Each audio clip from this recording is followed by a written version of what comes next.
రేపే ఎంతో పవిత్రమైన మాస శివరాత్రి. 1000 కోట్లు ఇచ్చినా మీనరాశి వారికి పట్టబోయే ఆ అదృష్టాన్ని ఎవ్వరూ ఆపలేరు.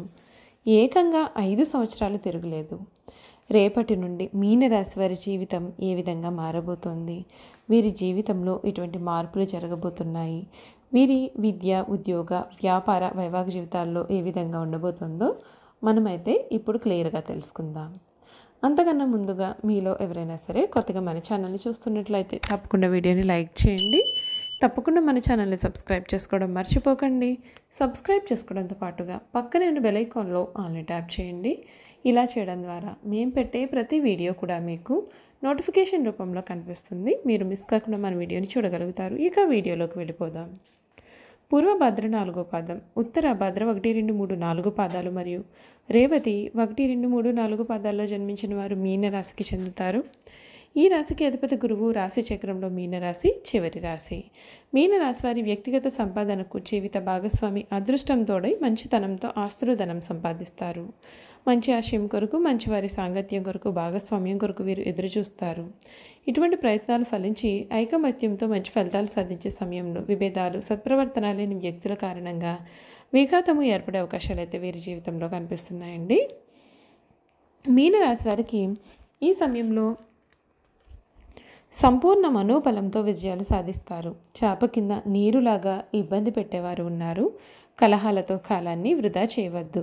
ఆరోగ్యం పైన ఒత్తిడి పెరగకుండా చూసుకోవాలి. ఆత్మీయుల సలహాలు ఉపయోగపడతాయి.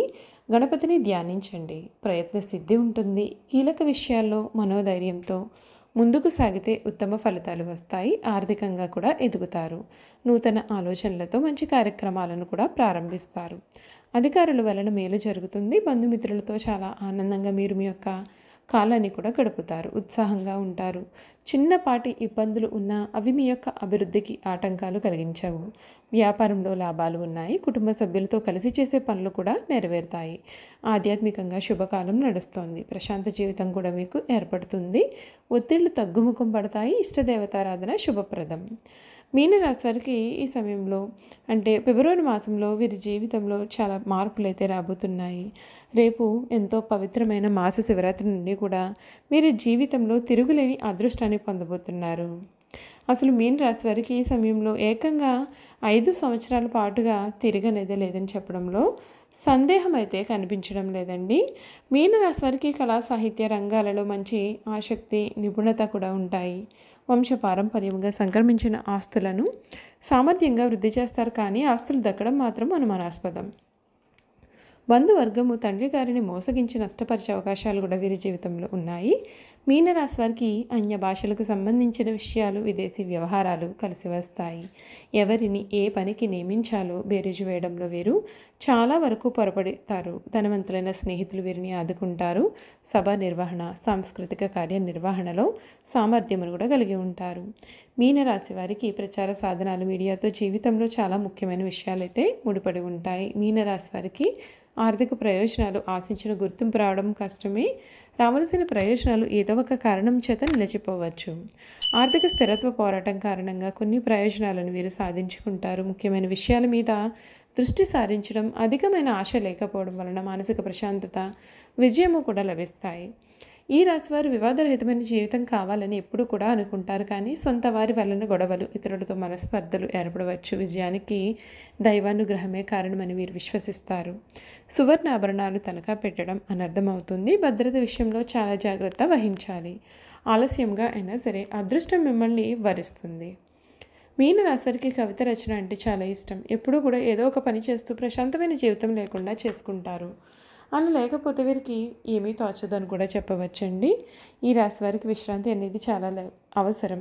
విశ్రాంతి లేకపోతే వీరు ఏ పనులను కూడా సమర్థవంతంగా నిర్వహించలేరు. తొందరగా అలసిపోయేటటువంటి మనస్తత్వాన్ని వీరు కలిగి ఉంటారు. ఈ రాశి వారిపైన స్త్రీల ప్రభావం అనేది అధికంగా ఉంటుంది. వీరి జీవితంలో ప్రవేశించే స్త్రీ ఉత్తమరాలు అయితే వీరి జీవితం చాలా ఆనందకరంగా ఉంటుంది. ఈ మీనరాశి వారికి సంసార జీవితం చాలా ఆనందాన్ని కలిగిస్తుందని చెప్పవచ్చు. సాధారణంగా మీనరాశిలో జన్మించిన వారు ప్రశాంత మనస్కులై ఉంటారు. కోపం త్వరగా రాదు. ఒకవేళ కోపం వస్తే అది చాలా విపరీతంగా ఉంటుంది. వృత్తి ఉద్యోగాలు స్వయంగా ఏర్పరచుకుని సామర్థ్యాన్ని వీరు కలిగి ఉంటారు. ఈ రాశి వారికి కళా సాహిత్య రంగాలలో మంచి ఆసక్తి నిపుణత కూడా ఉంటాయి. వంశపారంపర్యంగా లభించిన ఆస్తులను వీరు వృద్ధి చేస్తారు. ఇతరుల మాయ మాటల ప్రభావం వీరి మీద చాలా కాలం చూపిస్తుంది. నిదానం అవసరమని నిదానంగా వీళ్ళు గ్రహిస్తారు. వంశగౌరవం మంచితనం చాలా వరకు మీనరాశి వారిని ఆదుకుంటుంది. ఎవరో అద్భుతాలు చేసి వీరిని ఉద్ధరిస్తారు అని వీరు చాలా కాలం పాటు వేచి చూస్తారు. ఆ విధంగా విశ్వసిస్తారు. చివరకు వీరే కష్టపడి అనుకున్నది సాధిస్తారు. ఈ రాశి వారికి గురు శుక్ర శని దశలు బాగా యోగిస్తాయి. సుదర్శన కవచ పారాయణ విష్ణు సహస్రనామ పారాయణ మేలు చేస్తుంది. మీనరాశి పురోభద్ర నక్షత్రం 4వ పాదంలో జన్మించిన వారు చాలా అదృష్టవంతులు. అందమైనటువంటి గంభీరమైనటువంటి రూపం కలిగిన వారుగా ఉంటారు. ఉత్తర భద్ర నక్షత్రంలో జన్మించిన వారు చక్కటి సుందరమైనటువంటి రూపము సద్గుణ గుణాలతో పాటు ధర్మమును కూడా తెలిసి ఉంటారు. శత్రునాశనం చేయవారుగాను సుఖ జీవితానికి అలవాటు పడిన వారుగాను ఉంటారు. ఉత్తర భద్ర 1వ పాదంలో జన్మించిన వారు తొందరపాటు నిర్ణయాలు తీసుకునే అలవాటును ఇతరులపైన అధికారం చలాయించే నైజాన్ని కలిగి ఉంటారు. ఉత్తర భద్ర 2వ పాదంలో జన్మించిన వారు చాలా అదృష్టవంతులు, గొప్పవారు, పండితులు. వీరితో స్నేహం చేస్తారు. జ్యోతిష్య పరిచయం కూడా వీరికి ఉంటుంది. వీళ్ళు రాజకీయ ప్రవేశం కూడా చేస్తారు. ఉత్తరభద్ర 3వ పాదంలో జన్మించిన వారు కళా నైపుణ్యాన్ని కలిగి ఉంటారు. పరస్త్రీ సాంగత్యం ఉంటుంది. వీళ్ళకి దైవభక్తి కూడా హెచ్చుగా ఉంటుంది. కార్యసూర్యులు అని చెప్పవచ్చు. ఉత్తరభద్ర 4వ పాదంలో జన్మించిన వారు ప్రజలను ఆకట్టుకునే మనస్తత్వం ఉంటుంది. చాలా చాతుర్యంగా మాట్లాడతారు. రేవతి నక్షత్రం 1వ పాదంలో జన్మించిన వారు అందరి గౌరవం పొందగలుగుతారు. చాలా అదృష్టవంతులు. సుఖ జీవితానికి వీరు అలవాటు పడతారు. రేవతి నక్షత్రం 4వ పాదంలో జన్మించిన వారు పాపపు పనులు చేయడంలో వీరికి ఎక్కువగా ఆసక్తి ఉంటుంది. పరస్త్రీ సాంగత్యం ఉంటుంది. తమ కుటుంబం మీద కాకుండా ఇతరులపైన వీరు ఆసక్తి అధికంగా ఉంటుంది. రేవతి నక్షత్రం 3వ పాదంలో జన్మించిన వారు అందమైన రూపం కలవారుగా ఉంటారు. పాపపు పనులు చేయడంలో ఎక్కువగా ఆసక్తి ఉంటుంది. రేవతి నక్షత్రం 4వ పాదంలో జన్మించిన వారికి తెలివితేటలు ఎక్కువగా ఉంటాయి. మంచి స్వభావం ఉంటుంది. దైవభక్తి కూడా ఎక్కువగానే ఉంటుంది. పెద్దలంటే గౌరవం కూడా వీరికి హెచ్చుగా ఉంటుంది. చూశారు కదండి, మీనరాశి వారి గురించి పూర్తి వివరాలు తెలుసుకున్నారు కదా. ఇక మీరు చేయాల్సినటువంటి వైదిక జ్యోతిష్య పరిహారాలు ఏమిటో తెలుసుకుందాం. మీనరాశి వారికి గురు శుక్ర శని దశలు బాగా యోగిస్తాయి. సుదర్శన కవచ పారాయణ విష్ణు సహస్రనామ పారాయణ మేలు చేస్తుంది. సుబ్రహ్మణ్య స్వామి వారికి అభిషేకం చేయించడం వలన శుభ లాభాలను పొందుతారు. మీ ప్రయత్నంలో విజయం సాధించడానికి నవగ్రహ మంత్రాలను చదవండి. దేవాలయాలు లేదా ధార్మిక ప్రదేశాల్లో అరటిపండ్లు లేదా లడ్డూలను నివేదించి ఆ తర్వాత వాటిని ప్రసాదంగా పంచండి.